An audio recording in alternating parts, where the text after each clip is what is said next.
Imagine being killed for posting something on Twitter, something that rattled the status quo.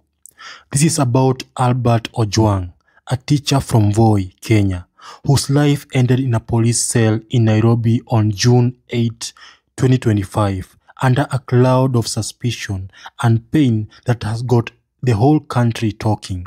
I am no reporter, just a guy who has been glued to news, scrolling through X and watching videos that hit like a punch to the chest, like the one of Albert's father, sobbing, saying his only son is gone forever. This is not just about one death, it's about a system, a government, and the people who are tired of being silenced. I'm gonna walk you through what happened and what people are saying and why this matters. It is June 7, 2025, and Albert Ojwang, a 30-something-year-old man who calls Voi home, is visiting family. He is not some loud activist or a big-time influencer, just a guy who loves teaching, maybe cracks a few jokes, and posts on X about whatever is on his mind.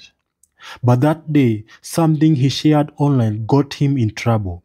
According to reports, DCI officers showed up at his family's place, saying he had posted something derogatory about the mafia police, a term people use for cops who allegedly run things like their own private gang, taking bribes, protecting the powerful. They cuffed him, threw him in a car, and drove him 400 kilometers to Nairobi's Central Police Station. No clear charges, no explanation, just gone. By the next morning, Albert was dead. The police have their own story, and they are not budging. National Police spokesperson Muchira Nyaga said Albert was arrested lawfully, put in a police cell, and then, brace yourself, sustained head injuries after hitting his head against the wall. They claim officers noticed, rushed him to Mbagathi Hospital, but he was already gone. That's their line. A healthy doctor, a healthy teacher, no history of trouble, just up and killed himself in custody. But let me ask you, does that make sense? A man with everything to live for, suddenly bashing his head in?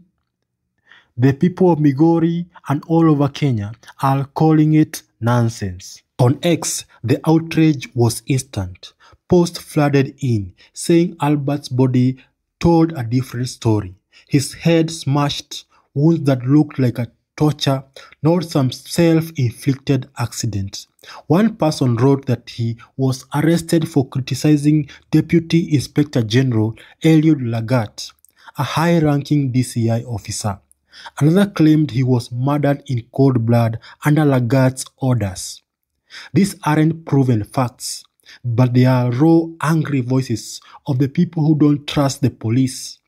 The hashtag Justice for Albert started trending, with thousands sharing Albert's picture, a smiling man, now a symbol of something much bigger. People are now saying that we elected ICC suspects and miraculously expected there would be no extrajudicial killings. Once a murderer, always a murderer. They will kill with relentlessly without remorse. We must fight for our country and hope that one day justice shall be served. We need to do better at the ballot. They are now killing innocent bloggers through police militia. It doesn't matter where you come from. Rest in peace, Ojwang. Another post says, "Dear government bloggers, never celebrate state violence, even when it is directed at your own worst enemy. It's not a question of if, but when the tables will turn." Another said, "The police want you to believe that Albert Ojwang entered a police cell, was left alone, and he immediately started hitting his head against the wall to death like a madman." On BBC, it says that Kenyan dies in custody after arrest for online posts. Then there is Albert's father. Citizen TV ran a video that is impossible to watch without feeling your heart break. This man, his face wet with tears, talks about losing his only son. He's not just grieving, he's furious, questioning how his boy could die like that. Albert was his pride, his hope, the one who carried his family's dreams. Now he is gone, and the father's left with nothing but pain and a police story that does not add up. The video has been shared everywhere on X, with people saying, "This is Ruto's Kenya, a place where families lose their loved ones and get lies in return." The people on social media are not keeping quiet. They say the streets are calling. Young people, old people are united, saying Albert's death was no accident. Some on X are calling for more protests, urging folks to hit the streets the next day. Others were more cautious, suggesting a 3-day wait, sending a letter to the state to notify them of their plans, hoping to avoid arrests or worse. They know the risks. In Kenya, speaking out can land you in a cell, or worse, a morgue. The fear is real, but so is the anger. This is not just about Albert. It's part of a bigger problem, a bigger issue, an uglier picture. Kenya's been wrestling with police brutality for years. Amnesty International called out hundreds of custodial deaths, often brushed off as accidents. Last year's Gen Z protest against the Finance Bill 2024 saw 60 people killed, with rights groups saying police used live rounds and covered it up. Deputy President Kithure Kindiki confirmed those deaths. He was the Cabinet Secretary for Internal Security then. But justice? Still waiting. Then there is Rose Jerry, a young software developer arrested just days before Albert's death. Her crime? Building a website that let Kenyans oppose the Finance Bill 2025 with one click. She spent 3 days in custody over a public holiday. Her house ransacked. Her kids left wondering where their mom was. On X, people were livid, calling it dictatorship, saying Ruto's government is scared of anyone who speaks up. Former Deputy President Rigathi Gachagua has been shouting from the rooftops about this. On June 8, 2025, at a rally in Kilifi, he called Albert's death orchestrated by the government to silence young voices. He called President Ruto to stop targeting Gen Z and face political heavyweights like himself or Kalonzo Musyoka instead. "You have got men like me, like Kalonzo," he said. "Leave the kids alone."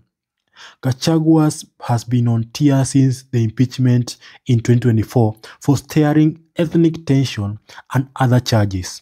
Now he is pushing his Democracy for Citizens Party, rallying Mount Kenya against Ruto and his allies.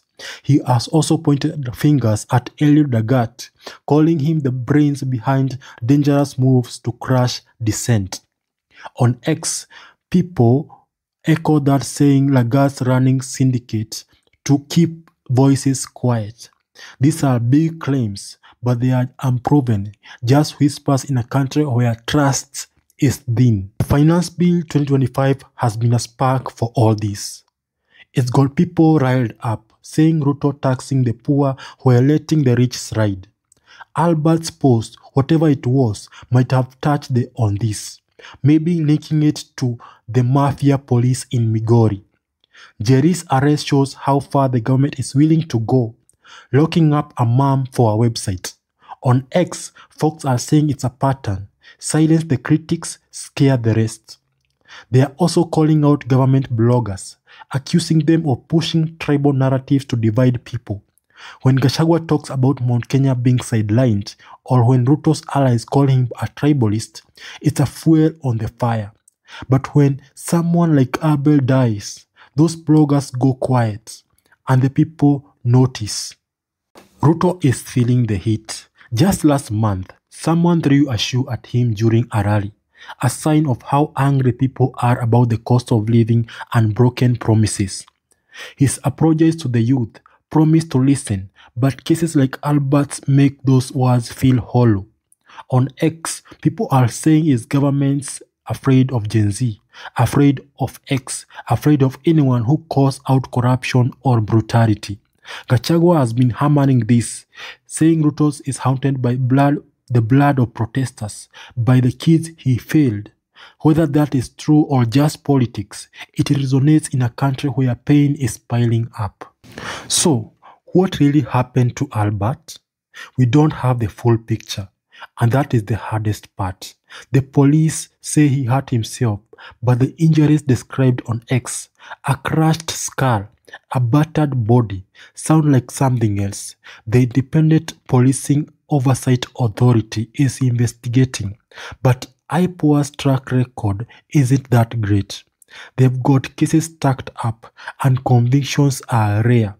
An autopsy has been done, but the results? Nobody has seen them, not even Albert's father. That man, crying on Citizen TV, deserves to know what happened to his son, but he is up against a system that is good at keeping secrets.